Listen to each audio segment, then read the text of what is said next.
CM గారు మీరు show ఉంటుంది, సీఎం గారిని మీరు అడగాల్సిన క్వశ్చన్స్ ఏమైనా ఉంటే పోస్ట్ చేయండి అని జస్ట్ 24 hours బ్యాక్ మేము సోషల్ మీడియా ప్లాట్ఫామ్స్లో రన్ చేసాం. ఆ కట్ వచ్చింది. అదంతా అడగాలంటే మనకు 5-6 గంటలు పడుతుంది. బట్ అందులో ఫ్యూ క్వశ్చన్స్ చూస్ చేసుకోండి. మీరు ఎట్లానే నియామకాలు అని చెప్పి అంటున్నారు కాబట్టి, సుశాంత్ రెడ్డి అని టీఎస్పీఎస్సీ ఏఈఈ ఫైనల్ రిజల్ట్స్ ఇచ్చి అపాయింట్మెంట్స్ ఇవ్వండి, నోటిఫికేషన్ విడుదలై 2 సంవత్సరాలు అవుతుంది. బానోత్ సత్య అనే ఆయన జాబ్ క్యాలెండర్ ఏమైంది సార్?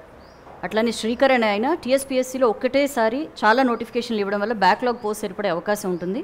సో దానికోసం మీరు ఏమైనా కన్సిడర్ చేయండి. అన్ని నోటిఫికేషన్స్ ఇవ్వాలని వాళ్ళ ముందు డిమాండ్ ఉంది.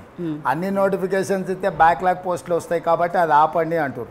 మేము వచ్చిన ఎంబడే అపరిష్కృతంగా ఉన్న కేసులను పరిష్కరించి 3 నెలల 30,000 ఉద్యోగ నియామకాలు చేపట్టిన, బహిరంగంగా 30,000 కుటుంబాలను ఎల్బీ స్టేడియం పిలిపించి అందరికీ ఒక్కొక్కరికి ఇండివిజువల్గా నియామక పత్రం ఇచ్చిన. తెలంగాణ పబ్లిక్ సర్వీస్ కమిషన్ పూర్తిగా అవినీతిలో కూరుకుపోయి అసలు అంటే దేశంలోనే తెలంగాణ తల వంచుకునే పరిస్థితులు గత ప్రభుత్వం తీసుకొస్తే ప్రక్షాళన చేసేసి నూతన కమిషన్ నియామకం చేపట్టేసి ఇమ్మీడియట్గా పబ్లిక్ సర్వీస్ కమిషన్ గ్రూప్ 1 నోటిఫికేషన్లు కానీ ఇతర నోటిఫికేషన్లు కానీ వాటి అన్నిటిని కూడా ఒక క్రమ పద్ధతిలో ఇచ్చేసుకుంటే జాబ్ క్యాలెండర్ ఆల్రెడీ రిలీజ్ చేసినాం. అదేవిధంగా పోలీస్ రిక్రూట్మెంట్స్ క్లియర్ చేసినాం. ఎడ్యుకేషన్లో మెగా డిఎస్సి నోటిఫికేషన్ ఇచ్చినాం. గ్రూప్ 1 563 పోస్టులు ఖాళీలు ఉన్నాయి, వాటిని ఏజ్ కూడా రిలాక్సేషన్ చేసి టోటల్ చేసినాం.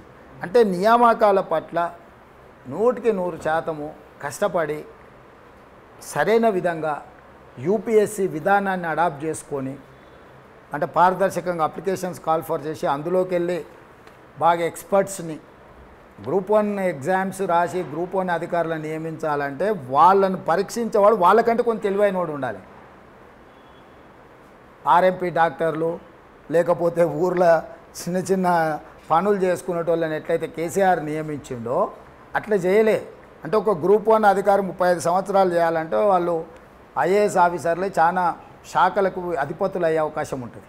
అట్లాంటి నియామకాలు చేపట్టేటప్పుడు వాళ్ళని నియమించేవాడు వాళ్ళకంటే కొంచెం చదువు ఎక్కువ ఉండో, కొంచెం తెలివి ఉండో, కొంచెం సమాజం పట్ల కమిట్మెంట్ ఉన్నోళ్ళు ఉండాలి. అందుకే ఈసారి మేము వాటన్నిటినీ పొలిటికల్ రిహాబిలిటేషన్ సెంటర్గా మార్చకుండా అదొక ఉత్పత్తి కర్మాగారంగా చూసి అంటే ఈ రాష్ట్రం యొక్క అభివృద్ధిని ముందుకు నడిపించే అధికారులను నియమించాలి. 563 మంది అధికారులను నేను గ్రూప్ 1 వాళ్ళని నియమిస్తున్నా అంటే ఈ రాష్ట్రాన్ని మొత్తం నడిపేది వాళ్ళే. రేపు ఈ రాష్ట్రం వాళ్ళ చేతుల్లో ఉంటుంది అన్ని శాఖలు.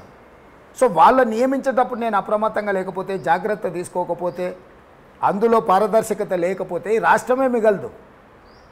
అందుకోసమనే పబ్లిక్ సర్వీస్ కమిషన్ నియామకాలు చేపట్టేటప్పుడే నేను చాలా జాగ్రత్త తీసుకొని వాళ్ళని నియమించిన కమిషన్ మెంబర్స్ కావచ్చు, చైర్మన్ కావచ్చు, మిగతా వాళ్ళందరూ ఇప్పుడు అందుకే వాళ్ళు కష్టపడుతున్నారు, ఫలితాలను అందిస్తున్నారు ఎంబడెంబడే. అందుకే మనం 30,000 ఉద్యోగాలు 3 నెలలు ఇచ్చాం. 10 ఏళ్ళలో కేసీఆర్ చేయలేకపోయింది.